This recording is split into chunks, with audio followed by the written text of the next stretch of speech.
Bueno, vamos a continuar entonces con Pierre-Yves Granger, que es teniente coronel de la Fuerza Aérea Francesa. Se desempeña, como adelantamos, como agregado militar a la Embajada de Francia, agregado de defensa, perdón, pues de las tres fuerzas. Nació en París en el año 64, como veremos, bastante joven, casado, padre de 3 hijos. Su formación, en lo que hace a su formación específica, se inicia en 1984 con prácticas en la especialidad de operador de vigilancia aérea, que incluyen a lo largo de toda su vida profesional aspectos militares específicos nuevamente, de defensa, a medida que va creciendo en su jerarquía, y seguridad, diplomacia y relaciones internacionales, a través de su formación y sus destinos, entre los que destacan en su formación, a mi criterio, porque es bastante extenso el currículum vitae de Pierre, los realizados en la Academia General del Aire, promoción 1990, Pierre Cornet, prácticas sobre negociaciones multinacionales, el Centro de Formación y Administración de la Defensa, Escuela Militar en París, el curso superior de Estado Mayor, 71, promoción de la Escuela Militar en París, Colegio de Iniciativa, esto es bastante interesante, como vamos a ver en la exposición, 5x5 Defensa, Fórum Internacional con la participación de los países de las dos orillas del Mediterráneo Occidental, esto es Argelia, España, la Francia, Italia, Libia, Malta, Mauritania, Marruecos, Portugal y Túnez, el Instituto de Altos Estudios de la Defensa Nacional, curso Unión Europea, Escuela Diplomática en Madrid, curso de Altos Estudios Internacionales, Sociedad de Estudios Internacionales. Su experiencia profesional es tan vasta como su formación, razón por la cual me voy a contar a los últimos 10 años, dentro de los cuales, en el periodo septiembre del 2014 a julio del 2016, como jefe de la división de la Organización del Atlántico Norte, Unión Europea, de mando de defensa aérea y operaciones aéreas francesas, miembro permanente del grupo relativo a la seguridad aérea de la iniciativa 5x5 Defensa, representante de la misma en la NATO, en el programa Eurocontrol APES Management Coordination Group en Bruselas. En septiembre, en los años entre el 2011 y 2014, oficial de intercambio, área de la Unión Europea, Dirección General de Política y Defensa, Ministerio de la Defensa en Madrid, coautor del libro 5x5 frente a los retos del mundo árabe. En el periodo 2010-2011, jefe de la división de la OTAN, Unión Europea, de mando de la defensa aérea y operaciones aéreas francesas, miembro permanente del grupo relativo a la seguridad aérea de la iniciativa que hablamos, 5x5, representante en la NATO del mismo tema, en especial en lo referente a la administración de su equipo, especializado en relaciones de la OTAN y la Unión Europea, responsable de negociación de la redacción y de la puesta en marcha de los acuerdos internacionales contra las amenazas aéreas no militares e ilícitas en los aspectos jurídicos, diplomáticos, militares y técnicos, cooperación con los países europeos del Mediterráneo Occidental y de América del Sur, responsable para el Ejército del Aire francés de la iniciativa 5x5 Defensa en la redacción del manual de procedimientos contra una amenaza aérea no militar. En Francia, la organización de la primera sesión del Colegio Inicial de Iniciativa 5x5. Bueno, y podríamos decir que ha cooperado con algunas organizaciones y eventos internacionales, como es el caso de la negociación y participación en numerosos dispositivos especiales de seguridad aérea, en la Copa del Mundo de Rugby en 2007, en Euro 2008 de fútbol, cumbre de la OTAN en Estrasburgo Col, cumbre francofonía. Y por último, segundo jefe en el periodo 2006-2009 de la división de la OTAN, responsable del desarrollo de los acuerdos transfronterizos en Europa relativos a la seguridad aérea. Para finalizar, en lo atinente a distinciones de dos estados nacionales, en principio de su propio país, la República de Francia, como caballero de la Legión de Honor, caballero de la Orden Nacional del Mérito, medalla de oro de la Defensa Nacional, título de reconocimiento de la Nación, medalla conmemorativa de la antigua Yugoslavia, medalla de la OTAN de la antigua Yugoslavia, medalla de la OTAN Kosovo. Y en lo relativo al Reino de España, medalla de oro del Médico Aeronáutico color blanco, medalla del Mérito Naval color blanco. No, solo para decir que en Turquía a nivel de la Unión Europea, discusiones por saber si tenemos que acoger o no si había que acoger o no a Turquía. Muchos debates, me acuerdo que yo estaba en el ministro de Defensa español, que me ha encargado a mí francés, cuando el presidente Sarkozy a esa época había bloqueado.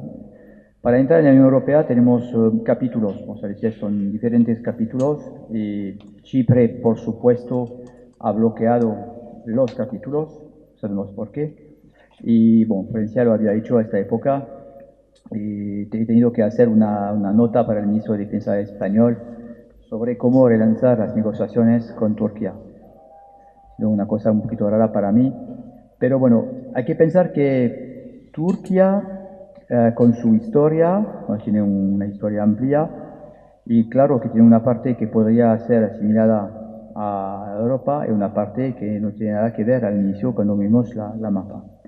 El problema es que ahora Turquía tiene otras prioridades, que cuando hablamos del ISIS, lo que pasa en Siria, el juego de Turquía ha sido un poquito un juego, vamos a decir, raro. Por ejemplo, todo el mundo sabe que en algodón, hay algodón a través del mundo, hay la calidad superior del algodón, está en Estados Unidos, y a otra al norte de Siria.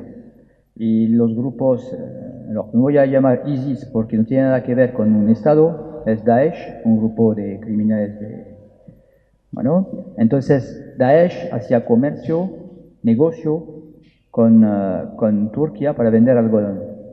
Y la historia rara era que finalmente los europeos estaban comprando ropa que habían sido hecha con el algodón del norte de Siria, vendido por el Estado Islámico, cuando nosotros estamos en guerra contra ellos. Bueno, es una cosa un poquito rara. Hubo también un negocio de petróleo, porque no sé si todo el mundo se acuerda que cuando ISIS tomó la parte norte, en Irak, por ejemplo, empezaron a hacer trincheras y han abierto los pozos de petróleo y hacía una recolección, ¿cómo se dice? Sí, una recolección de petróleo salvaje para vender, crudo, para vender ¿a quién? A la gente que venía de dónde, de tráfico de Turquía. Entonces, bueno, hubo muchos problemas y es porque ahora todo el mundo está mirando la situación en esta parte del mundo de manera un poquito con cuidado. Tiene otro sentido. Para entender el problema que tenemos ahora con los jóvenes extranjeros que se van a combatir con Daesh, tenemos que entender eso. Aquí tenéis un chico de 19 años que vivía como un chico de 19 años, que jugaba al fútbol, que salía con sus amigos, sus amigas, y que en 2 años se convirtió y se ha ido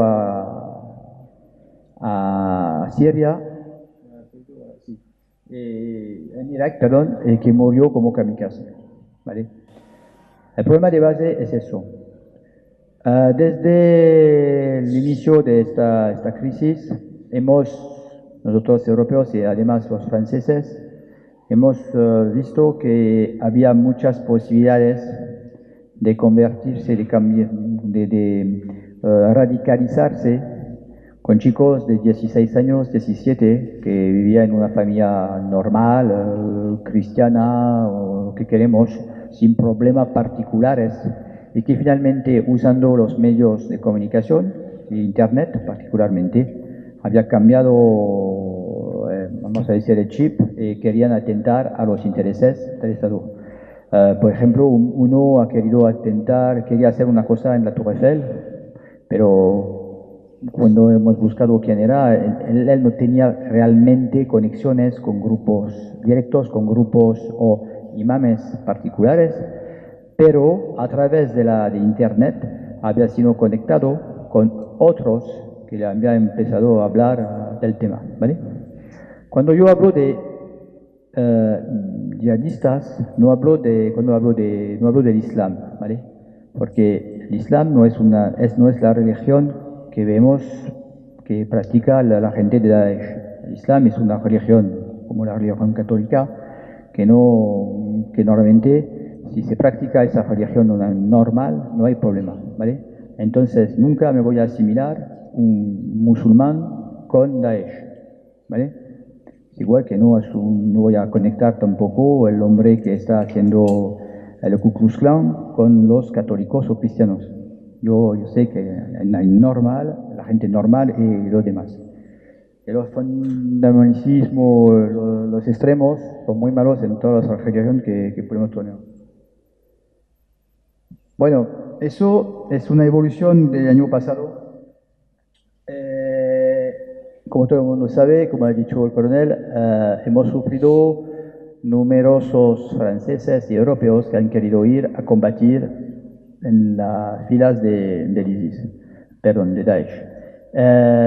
Lo que pasó es que finalmente, tengo un poquito de números, más o menos tenemos ahora más de 950 franceses, había casi 500 belgas y más de 760 ingleses, ¿vale?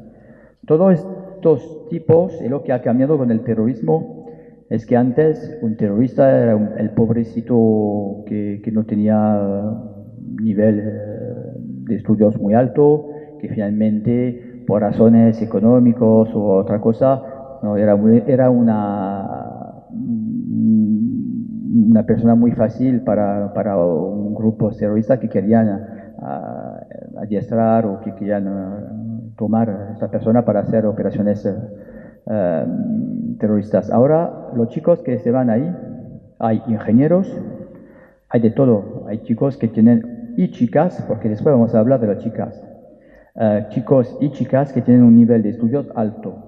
Ha sido la diferencia entre el terrorismo de antes y el terrorismo de ahora, ¿vale? Hay que pensar en eso. Segunda cosa,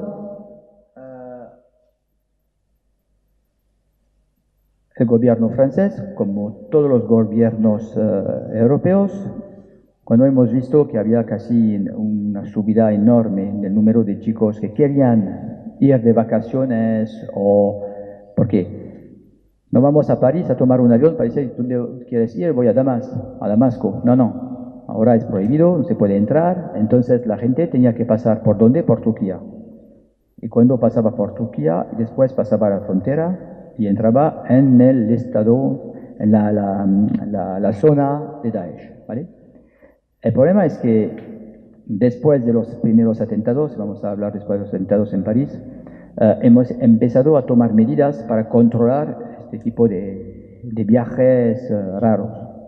Y entonces ellos intentaron finalmente ir en todos los países de la Unión Europea para intentar, por ejemplo, el que hizo los atentados con los hermanos Koulibaly, había ido antes en Madrid para mandar a su mujer a Siria saliendo de Madrid. Ha hecho el viaje Siria-Ankara y después se ha ido al lado de Daesh, ¿vale?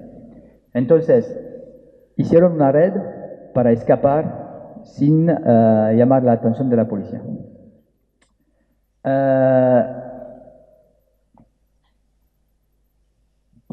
Aquí tenéis una mapa de la radicalización en Francia.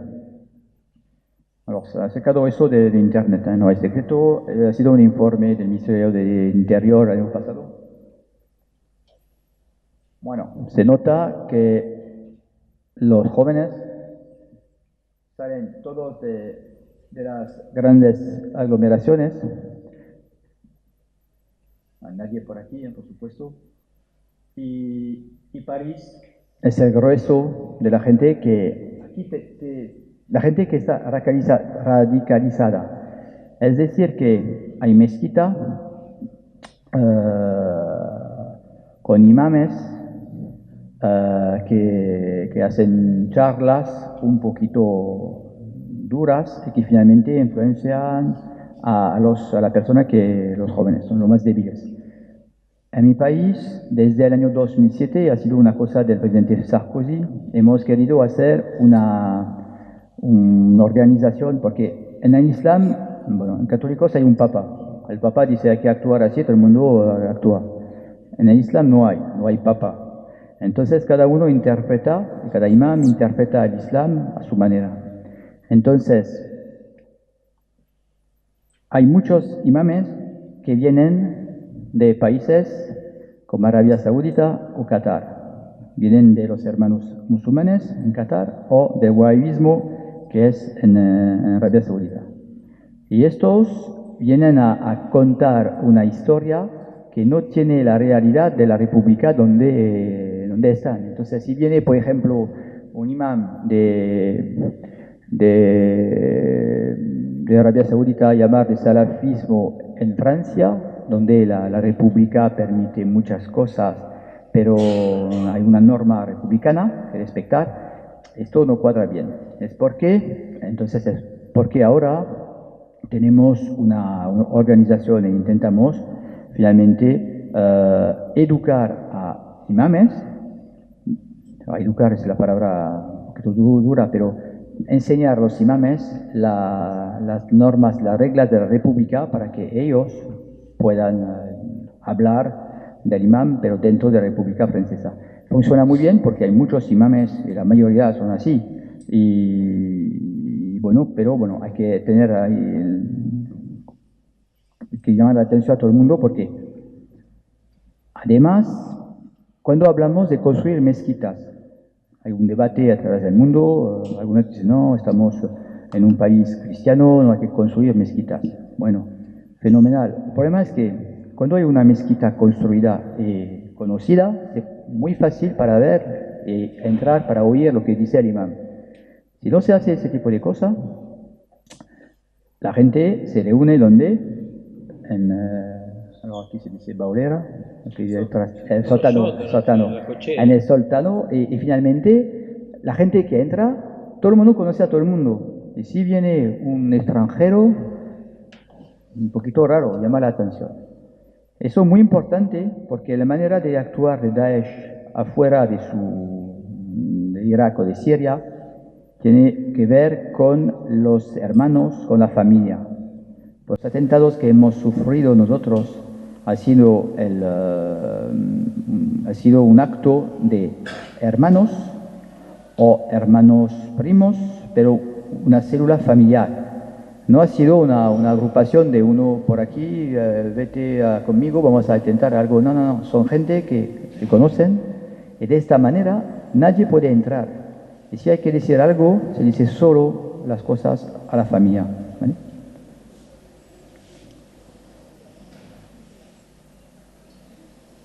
En Francia, desde enero de 2015, hemos tenido 241 muertos por atentados de Daesh. Somos, he leído hoy, los primeros en la lista de los malos para ellos, porque mi país, por supuesto, está dentro de la coalición, está actuando en Siria, está actuando en Irak. Y al final de eso voy a hablar un poquito de África, porque no se puede hablar de Daesh y del peligro terrorista sin hablar de África, porque África es el polvorín del futuro. Aquí tenéis los ataques que hemos sufrido desde enero de 2015, pues hemos empezado por por Charlie Hebdo, era el periódico, bueno, que todo el mundo sabe, con dos hermanos, los hermanos Kouachi. Después hubo un estudiante argelino, después hemos tenido 130 muertos en el Bataclan, en la sala de espectáculo. Es porque digo que ellos no tienen fe en nada, porque en Bataclan han matado a musulmanes, a judíos, a cristianos. No han elegido a quién tenía que matar, no. Ellos están para destruir y para matar por matar, ¿vale? Bueno, después hombres que querían atacar directamente a tropa. Hemos tenido un cura que ha sido matado haciendo su oficio. En Niza ha sido antes de Barcelona, pero 84 muertos. Y bueno, y se ataca también a militares, porque sabe, en Francia desde los primeros ataques hemos lanzado una operación que se llama Sentinel. Sentinel, que es una patrulla, es un debate que hay en Argentina ahora, es entender que si queremos luchar contra este tipo de personas, hay que hacer un continuum entre seguridad y defensa. Cada uno tiene una piedra, la parte de la cadena. Si se dice los militares en su lado, los gendarmes en otro lado, falta algo. Por ejemplo, para liberar un poquito de espacio a los gendarmes, a la policía, en Francia hemos lanzado una operación que se llama Sentinel, es decir, que si algunos de vosotros van a París, van a ver que hay patrullas militares en la ciudad, que camina, que está vigilando. Eso no significa que el militar va a actuar como un policial, no. El militar está patrullando, si pasa algo, el militar va a, vamos a decir, proteger el espacio y la policía va a actuar, ¿vale? En el Bataclan, por ejemplo, ellos que entraron fueron policiales, pero había militares a las afueras, ¿vale? Y entonces se libera un poquito de personal y de personas, y de esta manera la policía puede actuar con sus elementos adaptados. Ahora, ¿qué es el problema? Hemos pasado de un terrorismo, vamos a decir, físico, tenemos ya un terrorismo low cost. Es decir, que ahora, antes, el que quería poner una bomba tenía que aprender a construir su bomba, a conectar los hilos, a colocarla en un lugar donde había efectos más grandes que el otro. Bueno, ahora es muy fácil. Salgo, voy a Vis, Hertz, alquilo un coche y voy a atropellar a 80 personas. Entonces, cada vez que hablamos de terrorismo low cost, hay que buscar realmente intentar controlar e imaginar lo que se puede hacer con una cosa muy sencilla. Voy a entrar aquí con un cuchillo y a matar a 2 o 3. La última ataque que hemos sufrido era en septiembre, 2 chicas que estaban esperando el tren y uno ha salido por ahí y ha matado a las 2 en Marsella. Bueno. Hemos pasado de un terrorismo físico a un terrorismo virtual. Es decir, que ahora el terrorista usa más los sistemas Internet y la red a través de Internet que, vamos a decir, una reunión. Se conectan por WhatsApp, se conectan por, ¿cómo se llama el otro? Que no es Messenger, es... Facebook. No, Facebook. No, hay mejor que Facebook, lo tengo aquí. Bueno, es una cosa que tú se manda un mensaje, pero cuando él lee el mensaje, se destruye el mensaje. Telegram, eso es. Se usa Telegram, se usa el Black Web, dice que hay que pasar por atrás. Entonces, antes para controlar un terrorista había que mandar vamos a decir, a la policía tranquilamente. Ahora hay que entrar en el mundo de la ciberseguridad.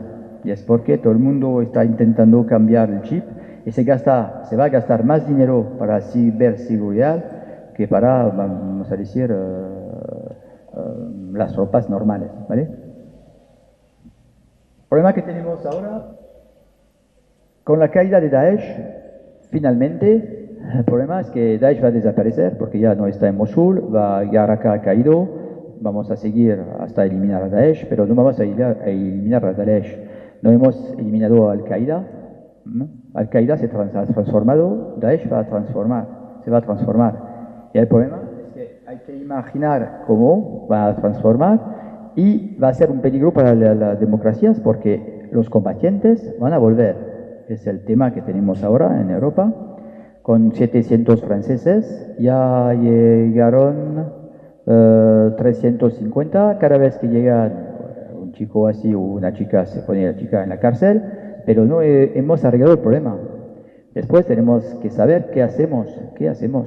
Hemos intentado construir un centro para radicalizar, pero no funciona, hemos visto que no funciona. Entonces es un tema. Otro tema, han ido con familias. Hay niños, hay mujeres. ¿Qué hacemos de los niños y de las mujeres? ¿Qué hacemos de un niño de 13 años, 14 años, que ha visto cosas o que ha participado durante 2 o 3 años en una escuela de Daesh a aprender cosas que normalmente no se aprende cuando tenemos 13 o 14 años? Hay vamos a decir, tenemos que establecer un camino muy largo para educar otra vez a estos niños para entrar en un mundo normal, ¿vale? Es un problema que tenemos también. Las familias, hablando de las familias, todo el mundo ha hablado de los hombres, pero hemos visto que con Daesh hubo muchas mujeres que han ido en Irak y en Siria, porque Daesh quería hacer unas fuerzas de mujeres, por ejemplo, para controlar la aplicación de la ley islámica dentro de Mosul, por ejemplo, en Mosul. Entonces las mujeres iban a Mosul o a Siria, tenían que casarse con un yihadista, generalmente tenían hijos, cuando muere el yihadista se casa con otro. Tenemos ahora una francesa que se casó con 3, que ha tenido niños, ahora ella quiere volver, está presa de los kurdos y nosotros, el gobierno francés, está mirando cómo hacer la cosa y volver fenomenal, ya va a ir a la cárcel, seguro, pero hay que pensar después qué hacemos con los niños, lo que he dicho un poquito antes. Tenemos que también pensar a las medidas europeas. La Unión Europea ha lanzado un programa para controlar sus fronteras. Todo el mundo sabe que en el espacio Schengen, cuando uno entra en la Unión Europea, si entramos, por ejemplo, por Italia, podemos cruzar a través de la Unión Europea sin controles. Controles a la frontera. Hay controles en la carretera, por ejemplo, pero no a la frontera. Entonces hay un debate a ver si se puede adaptar la Schengen para controlar, para evitar, por ejemplo, que el último atentado que en Barcelona, el chico ha sido matado en Tarragona. En Tarragona, pero hay uno que ha sido matado en Italia, era él que atentó en Francia. El chico se ha ido y ha sido matado en Italia. Los combatientes que actúan en Francia, por ejemplo, van a atacar a personas, van a matar a personas y después se tiran por las fuerzas de seguridad. Bueno, generalmente nos matamos, pero el problema es que ellos han acabado su trabajo y se van a buscar otra cosa, o se puede matar más, o si no, se va a atacar un militar o un policía. Nosotros hemos tenido muchos ataques así. Y pues el otro teatro es África. Me gustaría cambiar solo una cosa. ¿Puedes cambiar? Sí, pásame la segunda. Porque no podemos hablar del problema del terrorismo si hablar de África. Voy a hacer un poquito duro. No sé si fue duro o no. En esa zona, aquí, 4.000 kilómetros, ¿vale? Argentina. De aquí a aquí hay miembros de grupos terroristas que están en la franja de Sahel, ¿vale? Es decir que en esta parte todo el mundo que ha huido de Siria, que ha huido de Irak, que han sido derrotados en Mali, por ejemplo, pasan en Libia, por ejemplo, pasan, se coloca en el nivel de Gao, aquí, están en el sur de Argelia, y entonces son 4.000 más o menos. Y Francia tiene una operación que se llama la Operación Barkhane, que está haciendo operaciones para... Entonces lo que quiero enseñar, porque vamos a hablar de lo que pasa en África, que será muy interesante.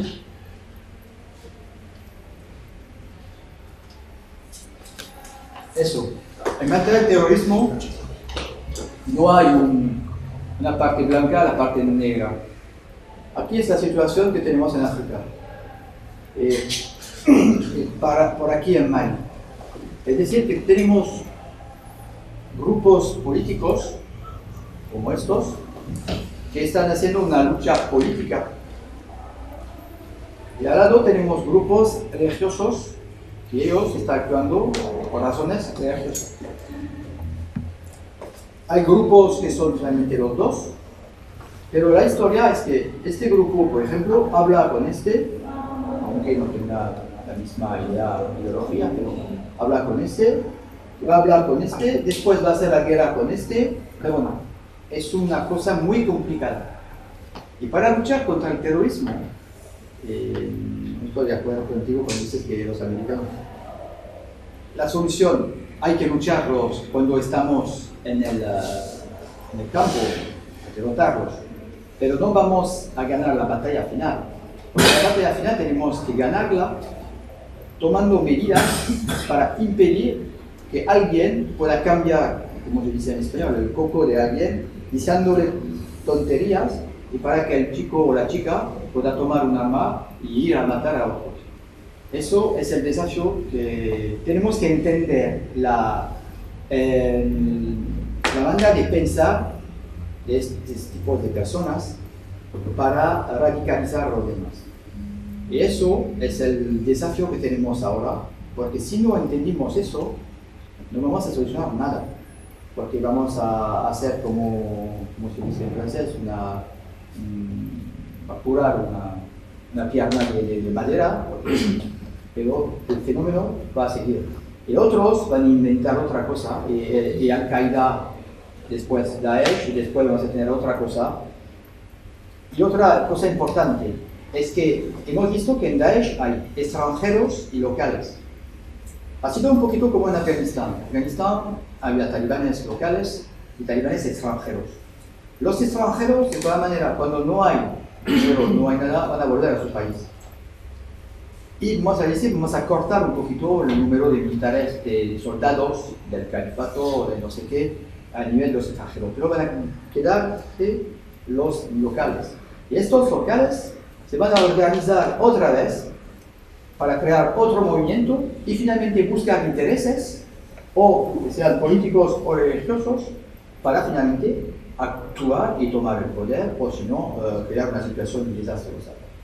Y cuando hablo de África, es que África, la situación en Mali, por ejemplo, diferente de la situación en Centroáfrica, son lugares muy importantes, porque si se destabiliza África, claro que se va a destabilizar una parte de Europa, porque nosotros estamos en contacto, pero también el mundo occidental, porque hay que pensar que cuando aquí se habla del terrorismo, del atentado de la mía, por ejemplo, hace 20 años, que ahora no se actúa de la misma manera.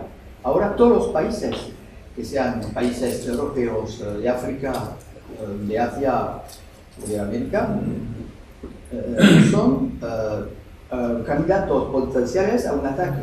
Yo soy terrorista, no sé exactamente cómo actuar contra los intereses franceses, por ejemplo, en Francia, porque hay muchos controles, no sé qué. Voy a buscar un lugar donde es muy fácil. Y si efectivamente encuentro un país donde se puede poner una bomba o se puede hacer un ataque loco, como he dicho, va a ir por ahí. Entonces, ningún país está fuera de este peligro. Pero si cada uno tomamos la pequeña piedra que ponemos en nuestra mochila y nos agrupamos para luchar contra esta lacra, sí, podemos vencer. Pero de momento es un tema de fondo y la fuerza, podemos ganar una batalla, pero para ganar la guerra tenemos que hacerla a través de ver cómo se puede cambiar la mentalidad de estos que finalmente hacen la asociación de una región con intereses políticos. Bueno, he acabado para no...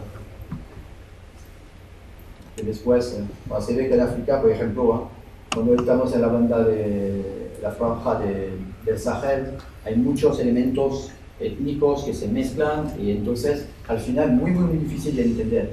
Y sin entender, por las conexiones que hay, sin entender no se puede solucionar nada. Ya acabo.